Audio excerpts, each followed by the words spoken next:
Hello everyone, I'm Shalika De Silva.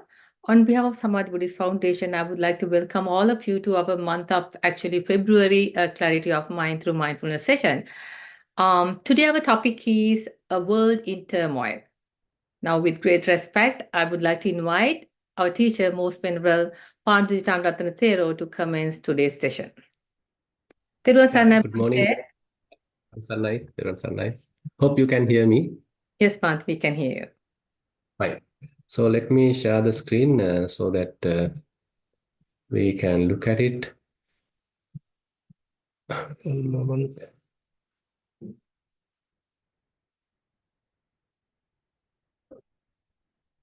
Okay, so we are in a world in turmoil. So anyway, we are going to talk about it, how Buddha has seen the reasons, and that's what I have taken this today. And all of us know that even today that we are going through a lot of disturbances. In one sense, there are certain climatic changes are there. As a result of that, people are going through various disturbances. Maybe temperature is very high, or sometimes maybe tsunamis are coming, flooding coming, bushfires are there, and many different things are there. Now, on the other hand, say people themselves are in a sort of conflict. They are in wars, get into battles, and ongoing battles are already there between two countries, and those are there. On the other hand, people have various, uh, problems related to their boundaries. So the countries are divided, and so they have their various borders. So with respect to those borders, they have various conflicts. On the other hand, say about maybe if we come to some sensual side, maybe child abuse, pornography, various things are there. And if you consider this whole world, now we all can admit that we are in a sort of a turmoil. So it is not something happening even only today. So it seems to be a common thing in this human history. So if you consider the human history is filled with so many wars. Maybe within the country, there are many wars. And between countries, there are wars. And then actually, we have gone through already two world wars. First World War and then the Second World War. So those are certain uh, histories that we went through.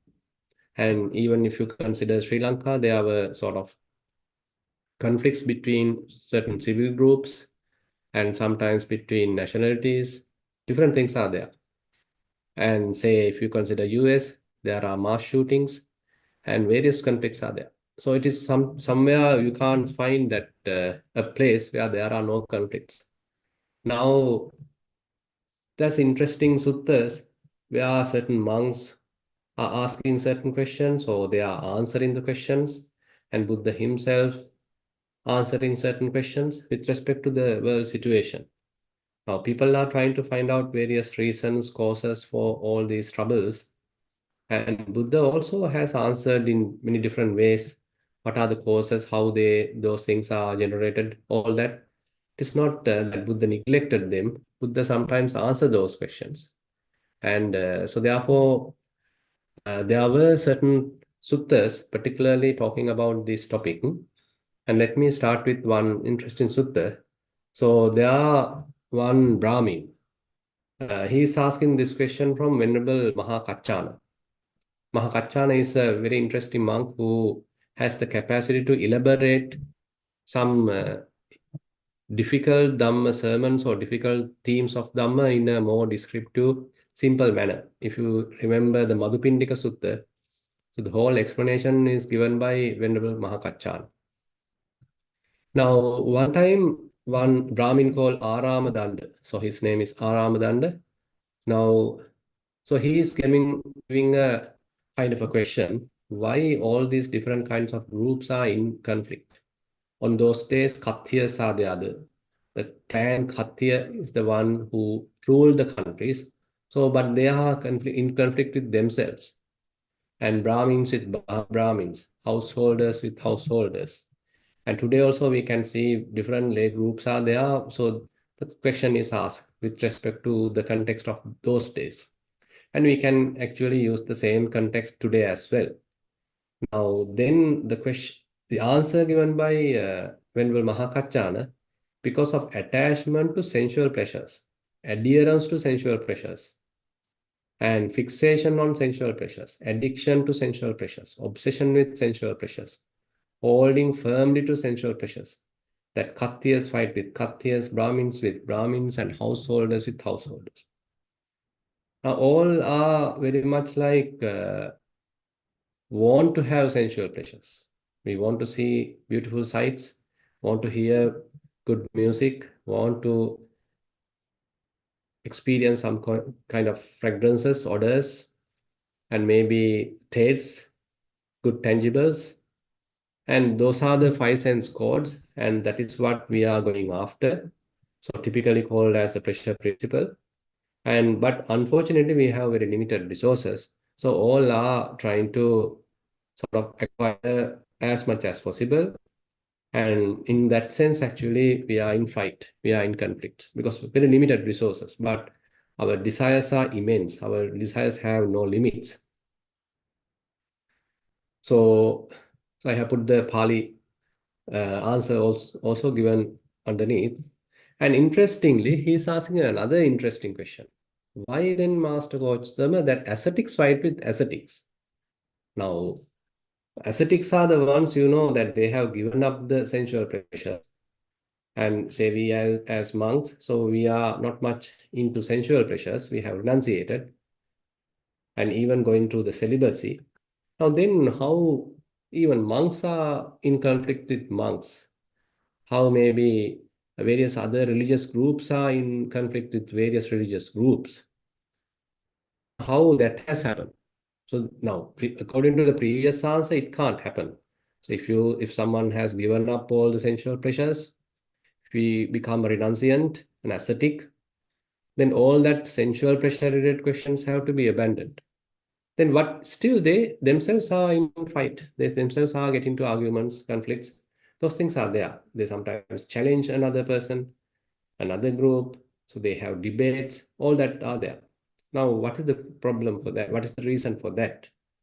So then Venerable Mahakachana gives a very interesting answer because of attachment to views, adherence to views, fixation on views, addiction to views, obsession with views, holding firmly to views that ascetics find ascetics. Now, this is also interesting. Now, actually, this is possible even with lay people. Now, say, for example, you are participating in a meeting and you have various views among a particular question related to a particular question. And sometimes you want to win your view about it. Say you have an idea, you have a solution, and say maybe a design solution, maybe a strategic plan. So different people may have different plans.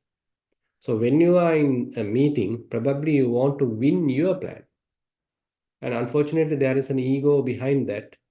And even though sometimes, say, you can admit that someone else has a bright plan, brilliant plan, but you are a bit reluctant to abandon your plan because the plan represent kind of an ego. You're boosting yourself using your ideas, using your various, say, views. Now, like that, even with among the ascetics, so these views are the predominant factor to have various conflicts. And this may be about the teachings, maybe about some dogmatic issues, worldviews, and how they have understood particular theory. So many things are there. Now, having a discussion is all right, but get into arguments, get into conflicts, battles. So those are the issues where one has gone beyond the limit, forgetting about one's asceticism, one's renunciation, and get into certain conflicts. So those are there.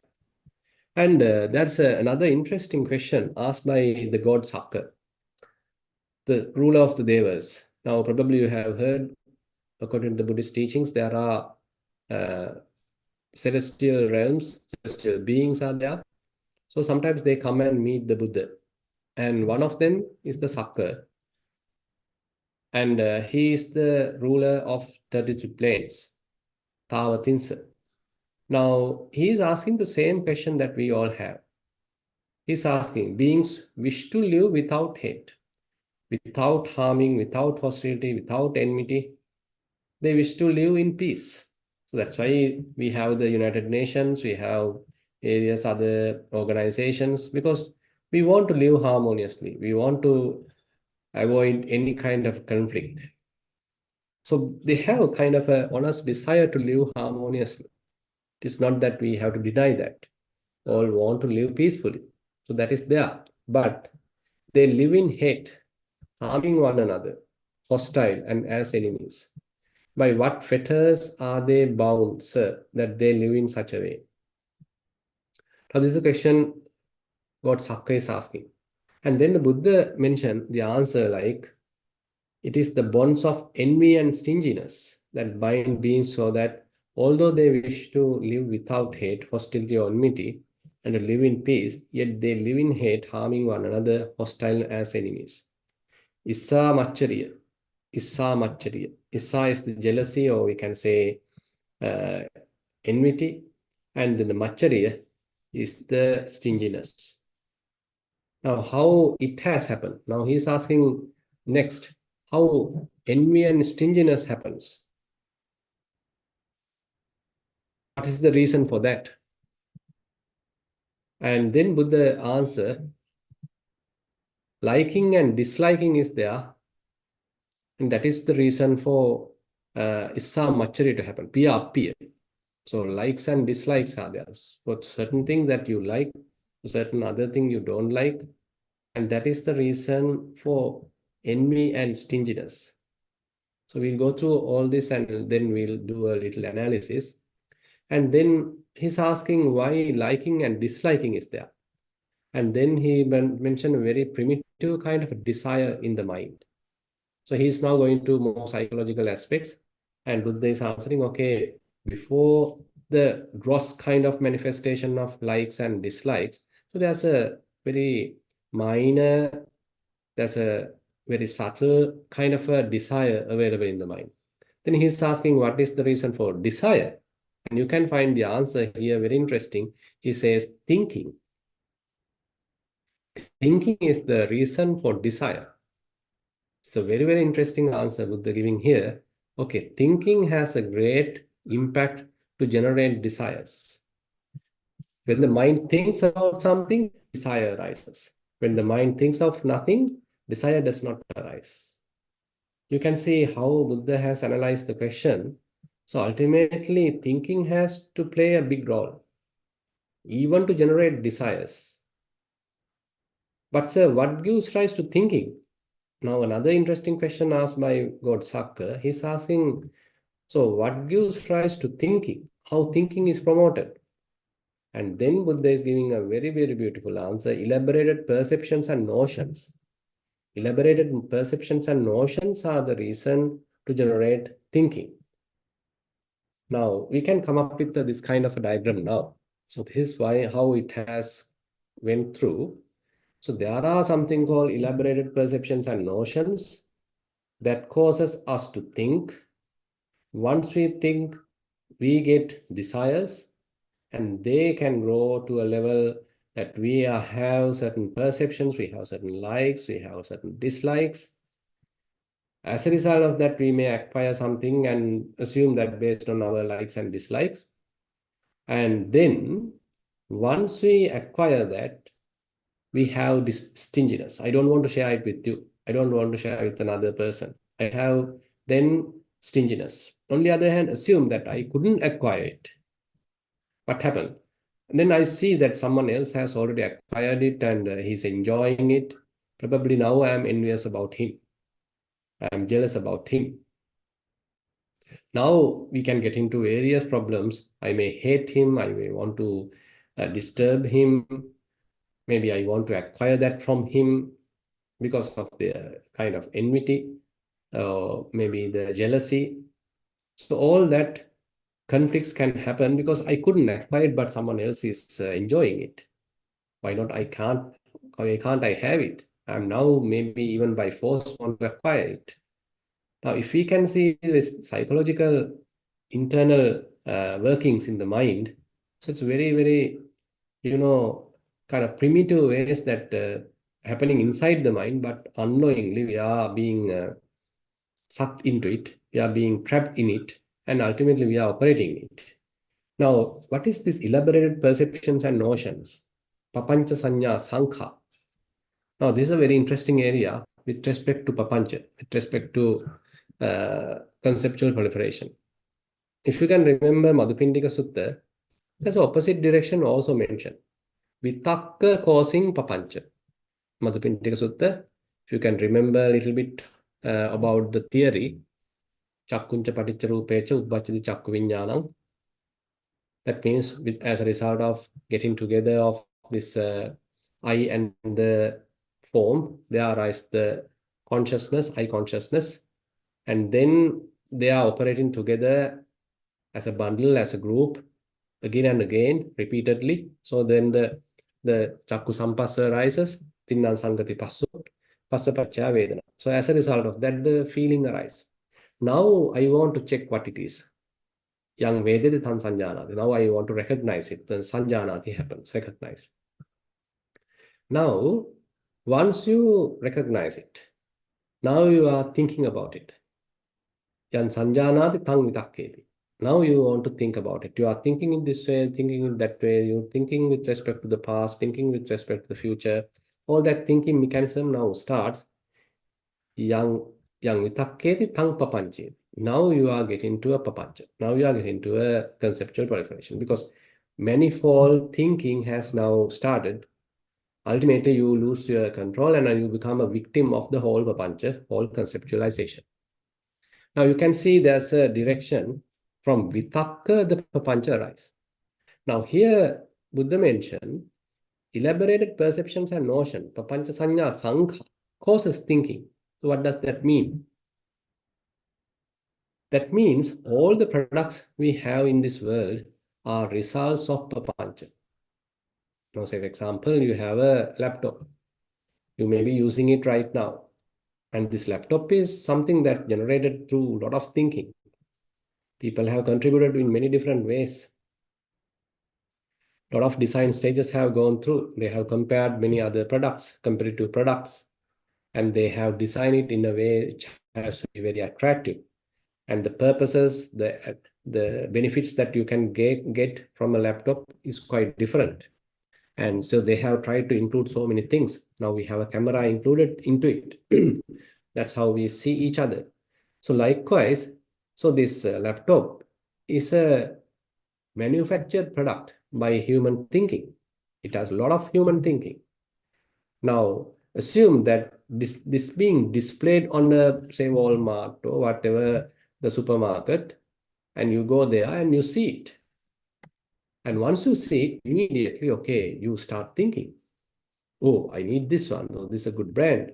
What are the features? So what is the cost? Can I afford it? So likewise, you start thinking after you see this particular product. Actually, they wrap the product, they properly package it so that it promotes thinking. They want to get your attraction.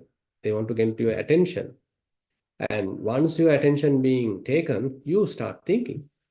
It's beautifully packaged, beautifully presented, and you might even have seen various advertisements. And once you see a product in the supermarket or wherever it is, and you start thinking. So therefore, if we consider the papancha, proliferation, it has two aspects. The first aspect is the dynamic aspect where the vitakka causes papancha. Thinking ultimately leads to a proliferation where you become a victim. But here, there's a kind of a static aspect.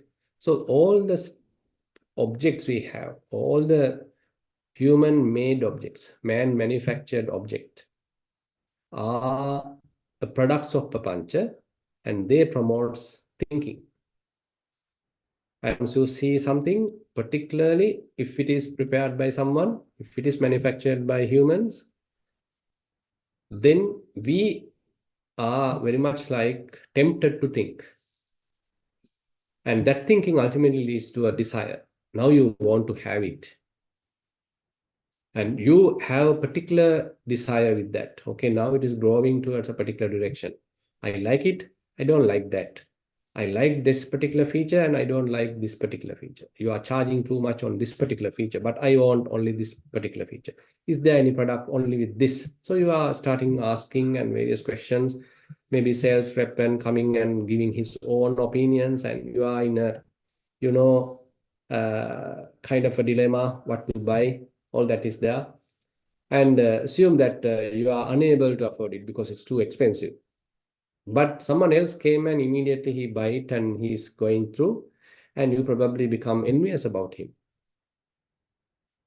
On the other hand, say you acquired it, you purchased it, and someone want to borrow it from you, but you don't want to share. So the stinginess may arise. Now, if someone wants to take it forcefully, then you are getting to an argument. You can get into a conflict. You may start complaining. Now, I have given a very simple example, but you can see that same principles can be applied to many occasions. It's a kind of a generalized principle where if we acquire whatever human manufactured product, probably I may have this kind of a situation. Even with the natural product, say if you have seen a land and but you can't afford it, but someone else has purchased it, then you can become envious about him. You can get into an argument. You may probably have come up with various desires to acquire it. So all these conflicts are there. So you can actually connect these explanations with the very earlier explanation given by Venerable Kachana. So you can have some kind of a comparison, and you can see anyway. So here the human-made products, papancha sanya sankha, we can call them as even concepts, are actually promoting thinking. That thinking promotes desires, that desires actually generate certain perceptions within our mind. Accordingly, probably we may acquire something. Now we have a problem that someone else is also trying to get it. So he and I have a kind of a competition. I don't want to share it with him. Or I don't have it, so I may be envious with someone else. Now, now this is further elaborated in certain other suttas. So how this psychologically happen in our mind is further elaborated in other suttas. Let me come up with that from a chart, because the same thing actually I have put it into a diagram. Uh, Dependence upon feeling, there is craving. Dependence upon craving, there is pursuit. Dependent upon pursuit, there is gain. Dependent upon gain, there is decision making. Dependence upon decision making, there is desire and lust. Dependence upon desire and lust, there is attachment. Attachment causes kind of possessiveness. As a result of possessiveness, there is niggardliness. That means a stinginess. Then stinginess, there is defensiveness. And this defensiveness, as a result of that, various evil, unwholesome things originate, including taking up the clubs and weapons, conflicts, quarrels, disputes, insults, slander, and falsehood. Now, I have just put it in a diagram so that it's easy to understand how this is building up in our mind. Suppose there is a particular feeling and that causes craving. It is a very desirable, really a pleasant feeling, and you naturally have an inclination, you naturally have a craving for that. And that now immediately you can't acquire. Now you have to go through certain amount of pursuit.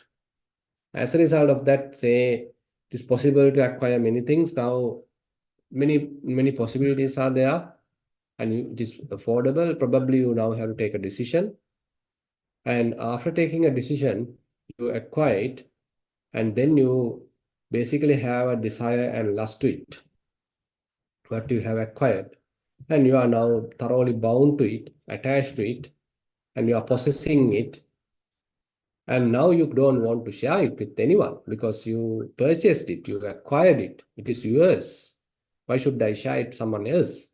So the stinginess is the result. And if someone is trying to take it forcefully, okay, then you have to defend, you have to protect, defensiveness. Now, if you can't defend yourself, then you have to take weapons and all that different things. Now the people are in conflict. Now here Buddha further elaborated the human condition happens in the mind. So feelings actually causing the craving, and slowly, that practically what next steps are also included in this particular diagram, in this particular sutta, in Mahanidana Sutta of Digha Nikaya. So the kind of a chain of causation, how everything happens very quickly. We don't need to think that this will take hours to happen in the mind. It's a very quick succession that these things are operating in the mind. But Buddha analyzed it carefully, how this order has happened. And so he is explaining, okay, this is how these conflicts are happening. Now, in Akusala Mula Sutta, so yeah, Buddha is talking about the roots.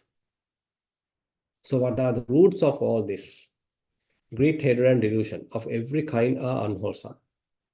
Whatever action a greedy, hating, and deluded person heaps up by deeds, words, or thoughts, that too is unwholesome.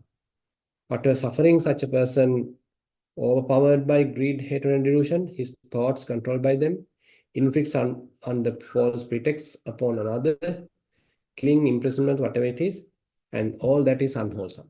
Now, these are the unwholesome roots.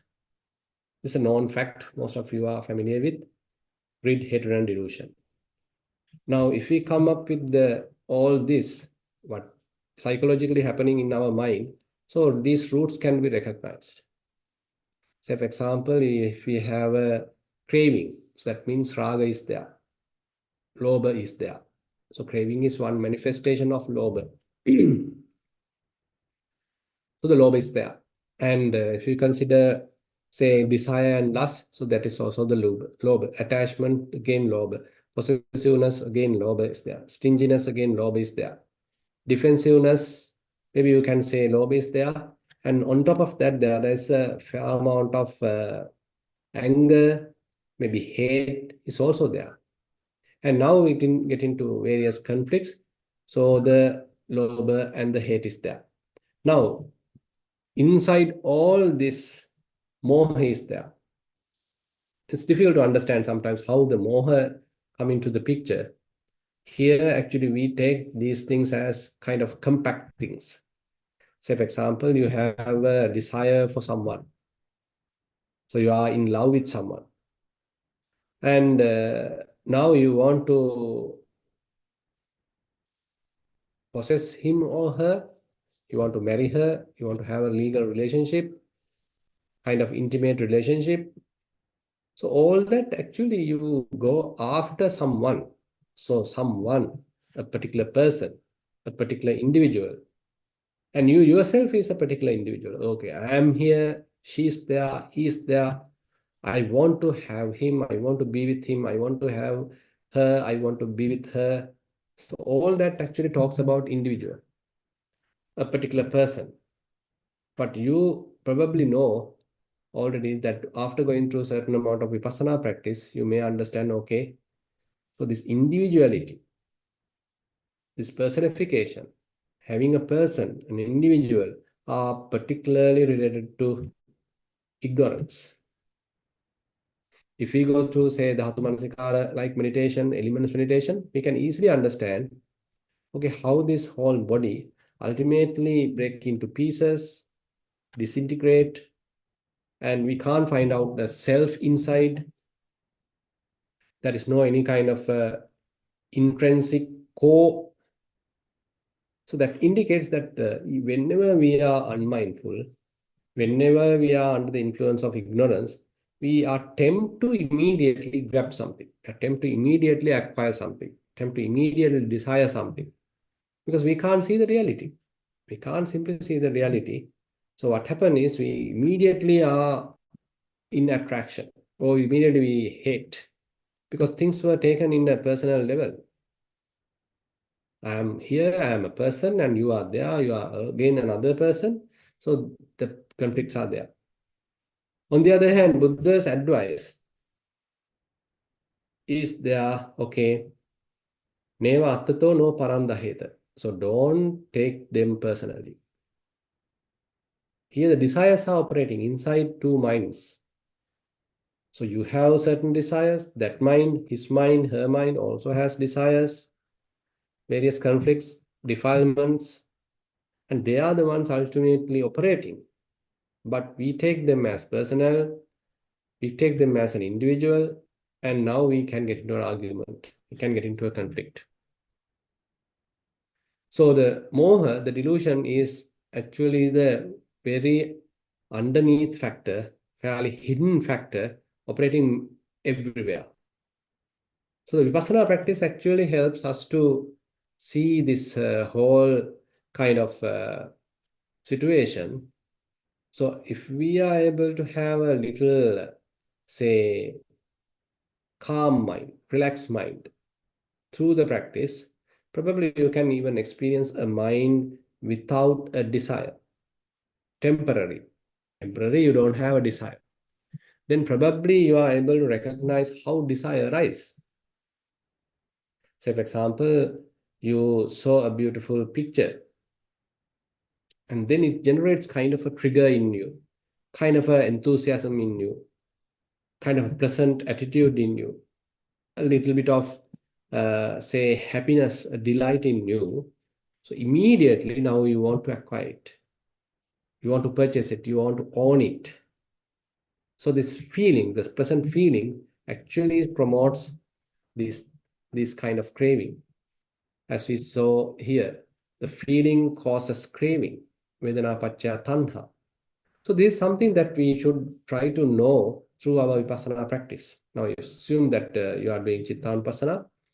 So rather than simply limit this information just for mere intellectual knowledge, so here we need to see how in our mind, whenever there is a present feeling that you want to acquire something, you are desiring something, you want to have it. So that desire reason is a result of feeling. So there's a very interesting finding that if you can find out by applying these theories into your mind. So the idea is, so once you recognize that desire, rather than implementing, rather than being a victim of that desire, rather than trying to implement that desire, how about letting it go? So completely radical way that one has to operate. You have seen something and it generates certain pleasant feeling. Now there's a immediate desire reason. You want to have it, you want to own it, but you are not operating according to that. Rather, you see, you notice, oh, there is a desire. There is a kind of a craving in the mind. So that craving I should not promote. That craving I should not sort of implement. Rather, I need to see the craving as craving, desire as desire, lust as lust, greed as greed. So once you know that, slowly it loses its grip, slowly it loses its strength. Then what happens is slowly that can be abandoned. So we have to work out here.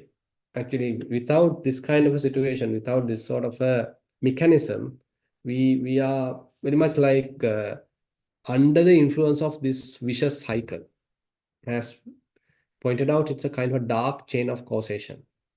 So we are every time under this dark chain of causation if we are not practicing, if we are not mindful, if we are not noticing the desires in the mind, the craving in the mind, the greed in the mind.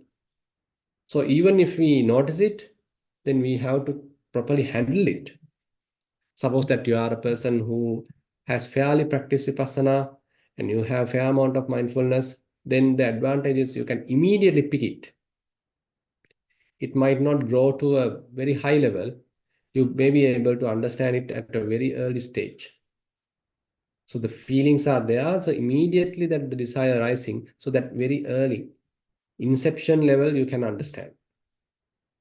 But if your mindfulness is poor, it will grow to a certain extent. Once it reaches a particular threshold, only you may see it. It has to go to a certain intensity, then only you may notice it because your mindfulness is very weak. So one advantage of developing mindfulness is that you can recognize the desires before it is growing to a very impulsive greed or impulsive lust or that kind of a desire, strong desire. You can recognize it before that. So once you recognize it, then you have to properly handle it. So you have to be careful about it. Rather than further promoting it, slowly you need to abandon it. So this is the way to change the trait in the mind.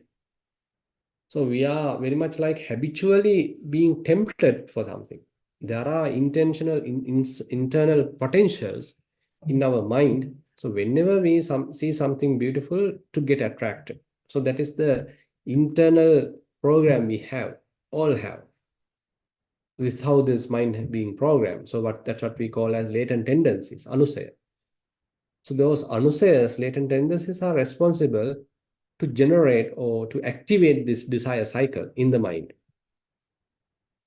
So when this desire cycle being activated, so if we become a victim of that, then we are going through this dark chain. Ultimately, we can get into all these conflicts. But if we notice that desire, probably you can argue with yourself. Is this really necessary? Is it really necessary to acquire? Is it essential to go through this vicious cycle? Or am I able to stop it here? Am I able to give it up? Rather than implementing the desire, is it possible to leave it aside, abandon it, let it go? So, kind of a decision making that we are doing, but in a different way. Rather to drop the desire, not to implement it. Now, you can see how it is resembling with the Four Noble Truths. So actually, when the feeling is there, now afterwards, what you need is, okay, I want it, I want it. So there's a desire, there's a craving. So internally you have a little unrest. Suffering is there. Because without it, you feel unhappy. Now, if you want to be happy, okay, I want it. So certain unhappiness, certain, say, what you call unrest is there. Now you are trying to take it, you are desiring it, you are craving it. So that is the reason. So the craving is the reason now. So if we can let go of that craving, I don't want it. It's there, but I don't want it. So you are happy. Say, for example, you are going to a supermarket and you see various products, but even though they are nicely packaged, even though they are beautifully arranged, all the price tags are there, all the attractive names are there, all the beautiful uh, wrappers are there. But suppose there's a situation that your mind remain calm. As we see in the previous thing, even though they are nicely packaged, they are manufactured products, but if your mind does not think, if your mind remain calm, if your mind does not go to any kind of inner chatter, so then there's a fair possibility that you don't have a desire. Because thinking is the one promoting the desires. So you could stop thinking, even though you see, even though you hear, smell, taste, touch, you are not promoting thinking. So your mind is calm, relaxed. You are enjoying certain amount of silence. Now, if there is no thinking, there are no desires, no perceptions, and there are no enmity or this stinginess, none of them are there. So you can see how even for this large scale human conflicts, we actually can individually have certain solutions. So rather than you become a contributor to the human conflicts, now at least you can be free from that conflict. You don't want to participate in that conflicts. Others are in conflict, but you are not participating. You are in a different level now. You understand how it is operating, but unfortunately, they have become victims to that vicious cycle. You can see it. Say, and you probably can understand, okay, I myself was in that vicious cycle. I couldn't recognize these desires.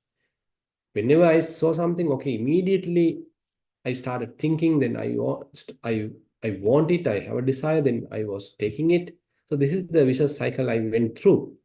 But now I have stopped that. No more in that vicious cycle. Even though I can see, even though I hear, smell, taste, touch, but mind remains without getting involved, without getting into any kind of a conflicts, without getting into mixing up with all that inputs. So if you can implement that sort of say uh, what you call insight, practically, if you are able to calm down your mind, make keep your mind in a tranquil state, keep your mind without proliferations, then slowly, you may even get into a level, okay, there are no thoughts much. Even if you see, hear, smell, taste, touch, mind remains calm, mind is silent. So that's the basic answer that the Buddha giving as a solution to all this. Here, actually, we are not discussing too much about the solution today. But if you refer Madhupindika Sutta, so that's the answer for this whole conflict.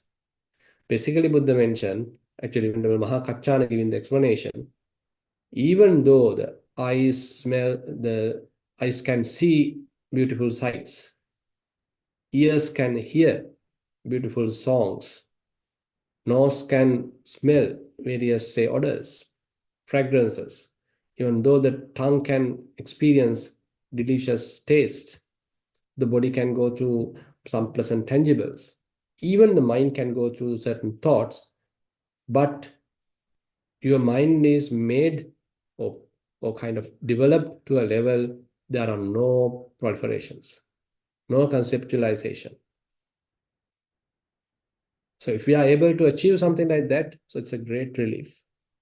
At least we ourselves can be relieved, and so that we are not contributing to this vicious cycle. We are not contributing to this whole human conflict.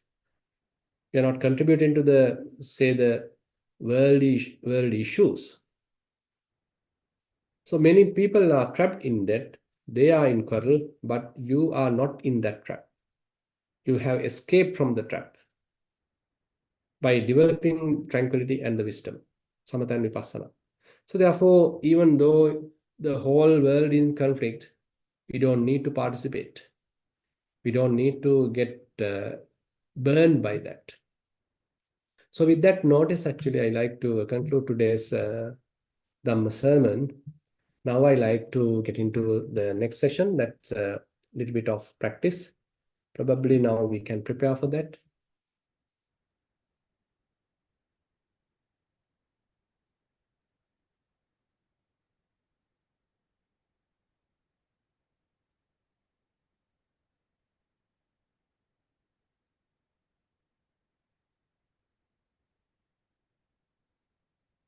Okay, you can sit in a comfortable way.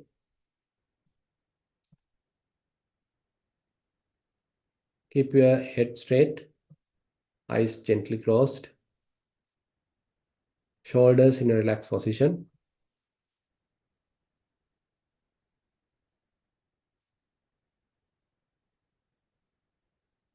And arms may be resting on your lap or on your legs.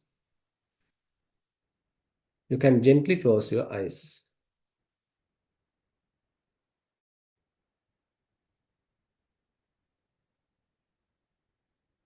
Maybe you can take a deep breath, hold it for a while, slowly release. Come back to yourself.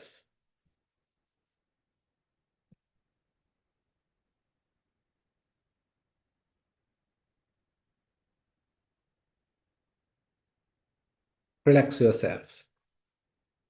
Calm down to yourself. You may have various things to think, past memories, but don't encourage them. Come back to the simple present moment. quite ordinary present moment. This present moment is somewhat simple, fairly ordinary, nothing exciting. But we need to appreciate that present experience. Don't think about various worries, whatever the arguments happened yesterday, day before yesterday, or wherever in the past. Now come back to this present moment, simple experience. And there may be various important things order in the future. So don't think about them. So just keep the mind in a very relaxed, simple way in the present moment. Don't go after future thinking. Calm down yourself. Again, take a deep breath, hold it for a while, slowly release.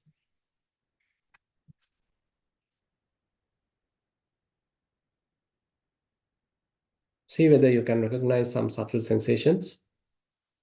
Eyes are gently closed. Probably you can recognize some sensation there. Lips are gently touching. Probably you can recognize that soft sensation. And keep your jaws released, not tightly coupled. And overall, in your face, you can't have any tension. All the muscles are to be relaxed. There is no tension in your face. Probably you better keep a slight smile. Yeah, enjoying the present moment. Each moment is a joyful moment. Currently, we don't have the burden of the past, the burden about the future events or future uncertainties. Currently, we have just the present moment. We are fully open up, fully receptive, fully aware of the present moment.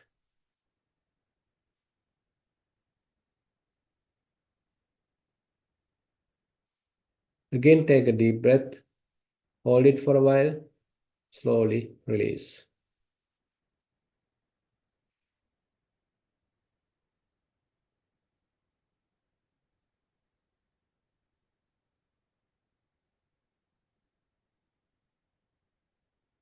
You can recognize how your shoulders in a relaxed position, arms resting, there is no tension in your arms, and how clothes are touching the body. Here and there, maybe little tightness, maybe rubbing sensation, touching sensations.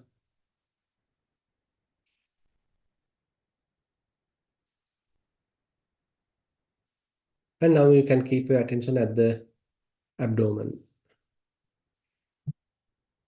As we breathing in, the abdomen comes forward, rising. As we breathing out, it comes back, falling.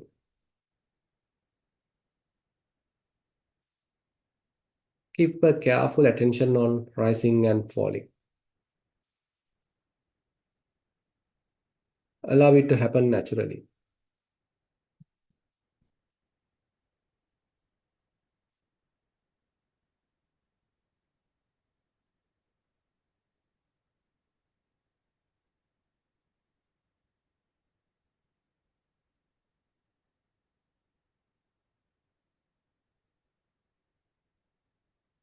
We'll go up again. You can recognize how heart vibrates, how clothes are touching the body, how arms are resting, shoulders are relaxed, neck straight, head straight, eyes are gently closed, lips are touching. Now we are keeping our attention at the nostril.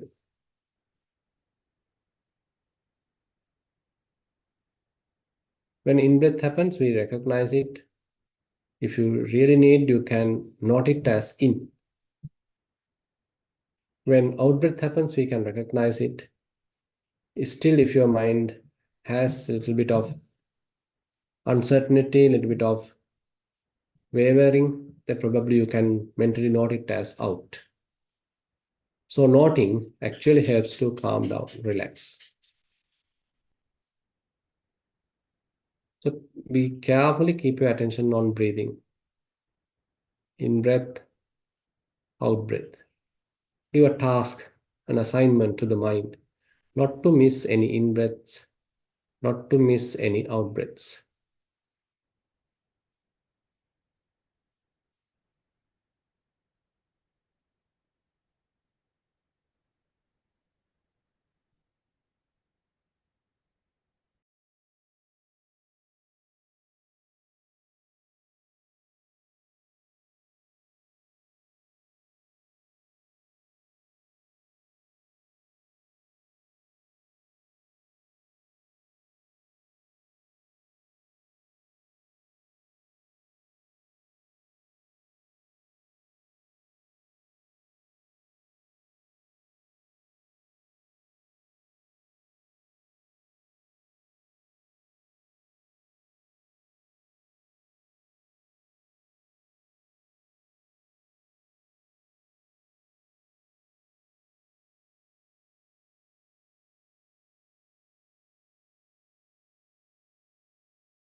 Once you're confident, you can continue your usual practice.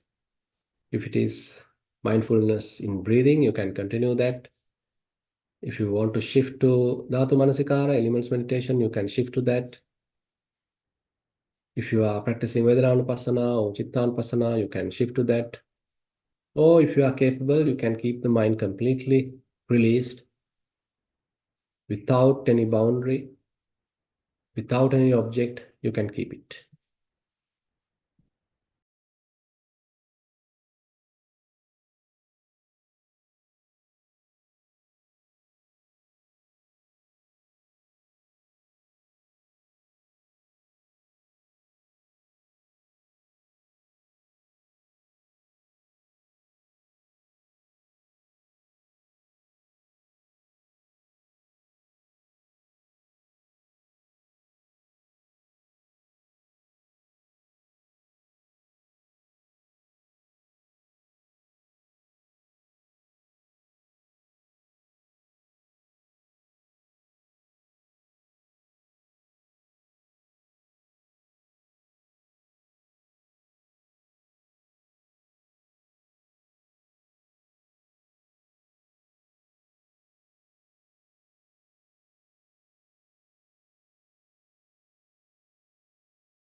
Okay, I think we can start the question and answer session. If you have any questions related to your practice or related to today's Dhamma sermon, so you can raise your hand and then participate in the discussion.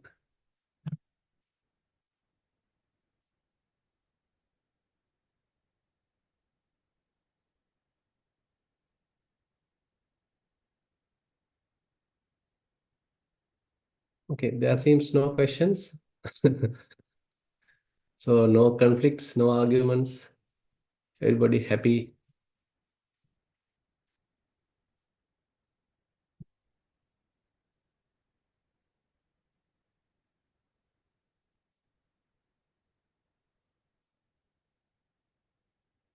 Actually, there is an interesting book compiled by Bhikkhu Bodhi, The Words of the Buddha. So I'm following that in order to generate the slides because he nicely referred various suttas scattered here and there in the canon. So in nice way, he has presented a kind of an order. Now, sometimes if we can't find out a particular order, it's difficult to understand what's really going on because many suttas are there, a lot of Dhamma sermons are there. Sometimes we can't recognize where to pick, where to look at. And if we can come up with certain order, okay, here I'm talking about the conflicts, here I'm coming up with the solutions, here from with respect to the sensual desires, here kind of some other theme. So likewise, under various topics, he has categorized Buddha's various suttas. So that would be easy for someone to accumulate here and there wherever Buddha discuss on this particular topic where they are available, whether it's in Samyutta Nikaya, whether it's in Digha Nikaya, whether it's in Majjhima Nikaya.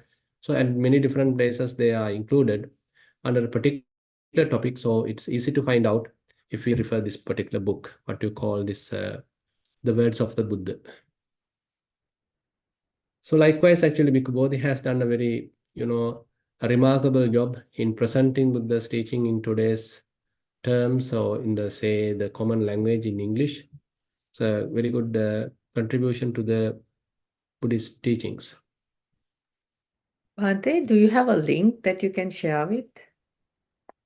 That book is actually available in Amazon, or I mean, you can Oh, buy okay. it. Okay. It's a wisdom publication. Okay. Thank you. It's actually one has to purchase it, not available for Okay. not a free Oh, distribution book. Yeah, oh, yeah. thank you, Bhante.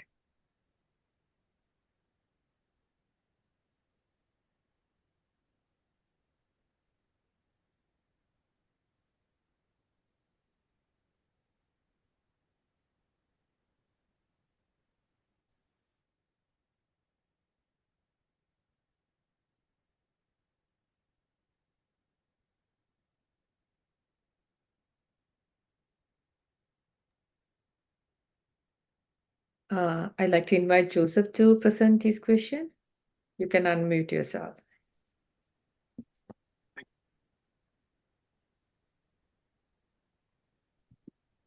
Here I am showing the book in the words of the Buddha, in the Buddha's words. Okay.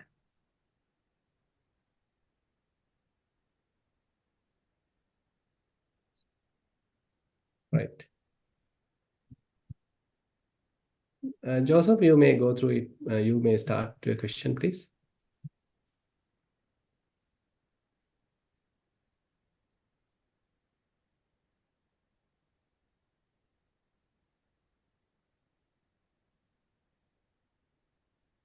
You are unmuted, but we can't hear you.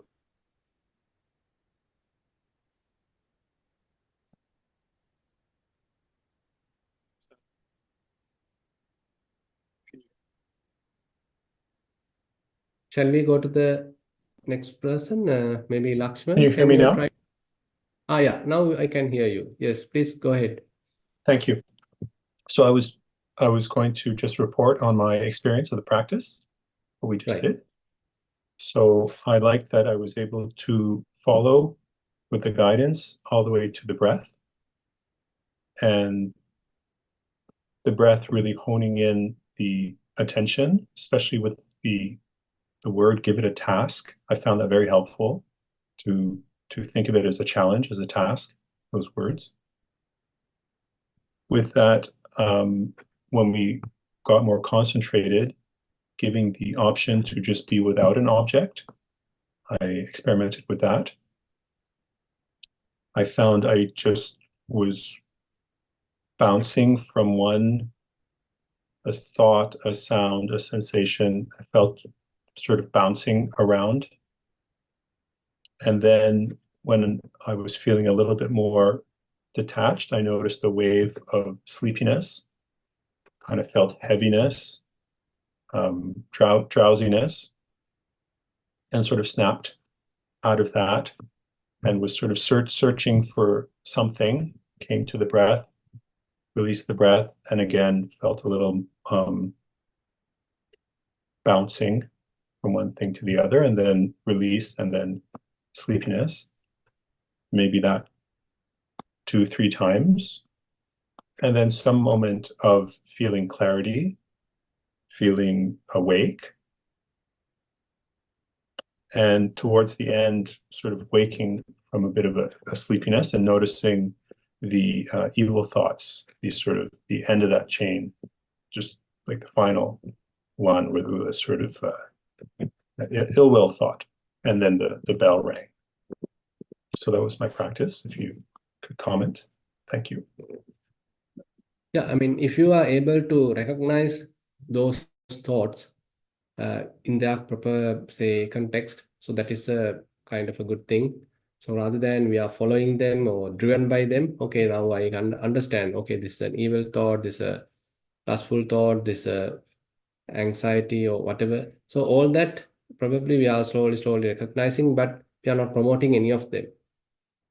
And what happened next is maybe that the grip is lessening and very much like you are not under the influence of thoughts. They are very much like external to you. Ultimately, they will abandon the mind. So simply given up, and ultimately the mind become kind of relaxed, released, and no thoughts even. So if you are able to notice that no thoughts region or no thoughts time, so that is where you have to promote as much as possible. Can you, because uh, we are already knowing the thoughts. We already know they are, say, sometimes they're troubling nature and their influence, all that we know. But on the other hand, we are not yet familiar much about the silence. So how about tasting the silence? How about being in the silence? So that is something that we promote. So while walking, is it possible to keep the mind silent?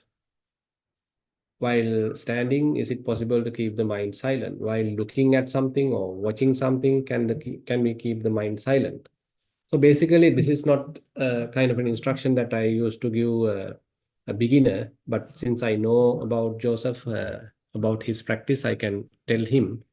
So once you go through certain amount of vipassana, so we come to a stage where the mind become boundless, the mind become objectless, and so that state we need to promote now. Hope you got it, Joseph.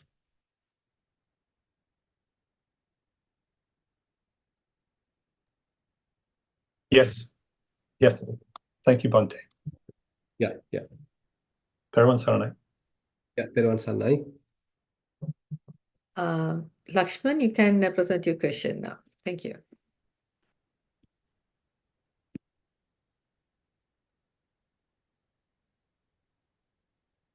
Can you hear me? Yes, we can hear you. Yes. Okay. I just want to say that there's a free copy available in the Buddha's words in the internet. I have myself downloaded the copy, so it's easily available. If you go to Google and search for that, it's available free. Okay. That's just what I want. Yeah. Thank you. Yeah. Good. Thero Saranai. Thank you for the information, Lakshman. Yeah. Bhante, thank you so much for the valuable Dhamma talk today. And I really enjoyed the meditation session. We had a longer session and it was really nice after the very hectic week. And thank you so much for that. Thank you. Yeah. Yeah. Yes, Peruvan Sannai. Bhante. Peruvan Sannai.